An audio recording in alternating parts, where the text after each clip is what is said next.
कैंची धाम में पधारे हैं। वहां पर कैंची धाम में महाराज जी विराजमान हैं भक्तों के साथ में, और साथ साथ ही कैंची धाम में भजन कीर्तन का माहौल बहुत ही सहज बना हुआ है। जैसे ही महाराज जी के अनन्य भक्त महाराज जी के समक्ष पहुंचते हैं तो वहां पर श्री हनुमान चालीसा का गायन बहुत ही अद्भुत तौर पर हो रहा था।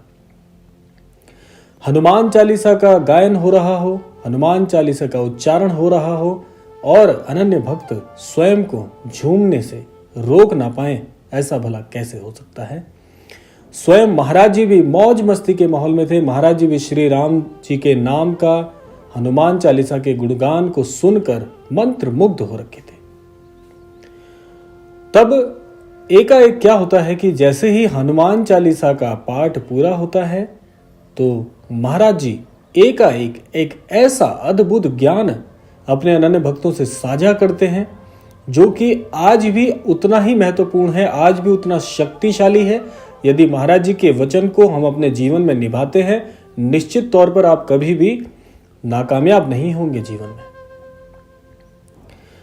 महाराज जी कहते हैं कि हनुमान चालीसा की एक ऐसी पंक्ति है, महाराज जी उस पंक्ति को दोहराते भी हैं और साथ साथ अपने अन्य भक्तों के साथ में साझा भी करते हैं। महाराज जी कहते हैं कि हनुमान चालीसा में ही सारे जीवन के कष्टों का दुख भंजन चमत्कार छुपा हुआ है। महाराज जी कहते हैं कि हनुमान चालीसा की जो पंक्ति है वह है कि जो यह पढ़े हनुमान चालीसा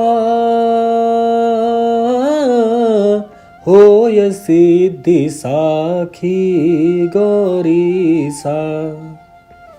महाराज जी कहते हैं कि जो भी हनुमान चालीसा का पाठ अपने जीवन में शामिल करते हैं, यानी कि जो यह पढ़े हनुमान चालीसा होय सिद्धि साखी गौरीसा, यानी कि जो भी हनुमान चालीसा का पाठ करते हैं, जीवन में हनुमान चालीसा का गायन करते हैं, अपने जीवन में हनुमान चालीसा की सिद्धियों को जोड़ते हैं, उनके जीवन में सदैव चमत्कार ही चमत्कार होते हैं।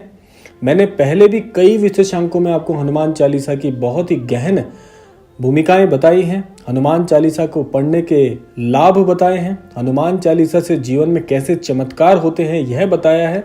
आज भी एक क्रमांक हनुमान चालीसा की महिमा के ऊपर, उसकी जो शक्तियां हैं उसके ऊपर मैं बना रहा हूं।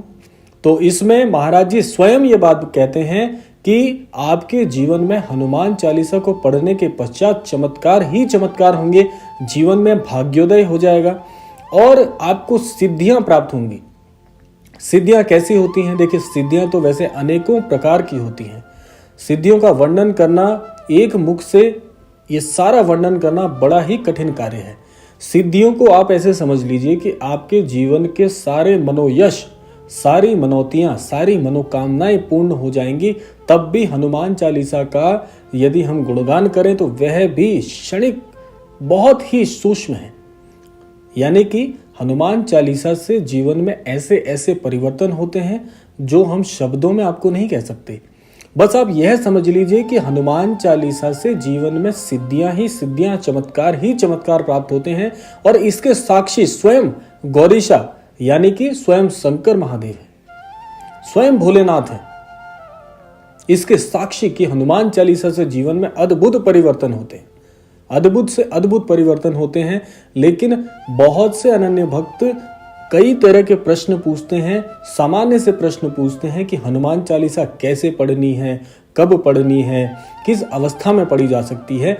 मैं तो आपको यही कहूंगा कि मन में यदि आपके श्रद्धा पक्की है, मन में यदि भाव शुद्ध है, मन में किसी के प्रकार किसी भी तरह का कोई बुरे विचार आप नहीं धारण किए हुए हैं, किसी की जीवन में किसी भी प्रकार से बुराई या किसी भी प्रकार का मन में कोई भी कुंठाएं नहीं है, तो आप जीवन में हनुमान चालीसा कभी भी, कैसे भी, किसी भी अवस्था में पढ़ सकते हैं। अब आप इसको ऐसे समझिए कि आपके माता पिता आपसे दूर किसी शहर में रहते हैं। ये एक उदाहरण आपको समझा रहा हूं, आप ऐसे समझ लीजिए कि आपके माता पिता आपसे दूर किसी दूसरे शहर में रहते हैं, तो क्या आप अपने माता पिता के पास जाने का कोई समय सोचेंगे कि इस समय जाना चाहिए? माता पिता के समक्ष इस अवस्था में मुझे पहुंचना चाहिए, नहीं सोचते ना, तो उसी प्रकार से ईश्वर को याद करने का कोई भी समय नहीं है, कोई निश्चित समय नहीं है।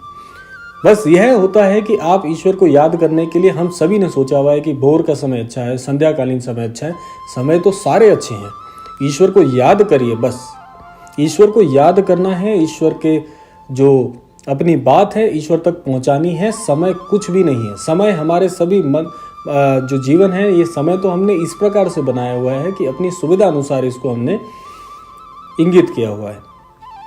तो समय अवस्था कोई मायने नहीं रखती। मायने रखता है तो आपका स्वच्छ भाव, आपकी सच्ची भक्ति, आपकी ईश्वर के प्रति जो रुझान है, ईश्वर के प्रति जो आपका भाव भक्ति है, वही सबसे महत्वपूर्ण है।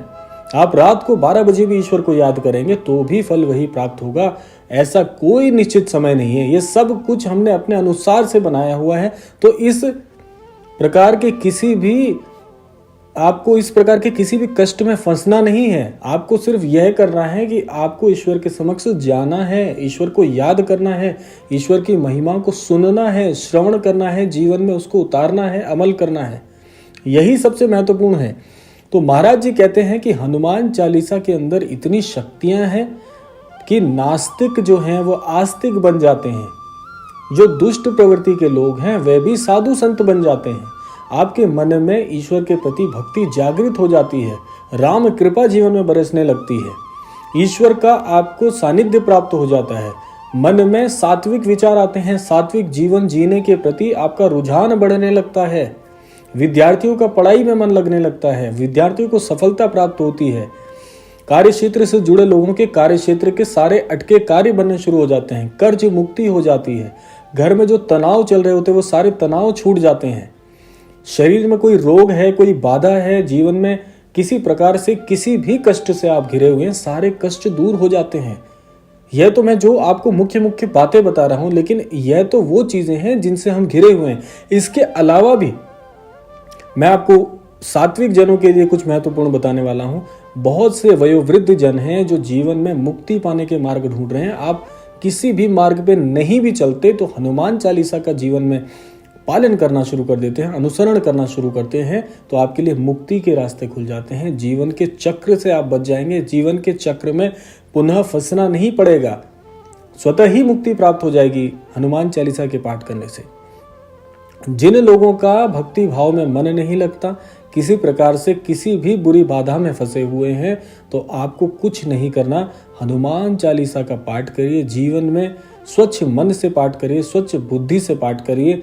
जितना समय लगता है, जितना मन लगता है, जितने बार आप कर सकते हैं, कोई संख्या नहीं है। 101 बार नहीं कर सकते, 11 बार नहीं कर सकते, 10 बार नहीं कर सकते, 5 बार नहीं कर सकते, महज एक बार कर लीजिए, मन से कर लीजिए। वह एक पाठ आपका सौयों अनेकों पाठों के बराबर हो जाएगा।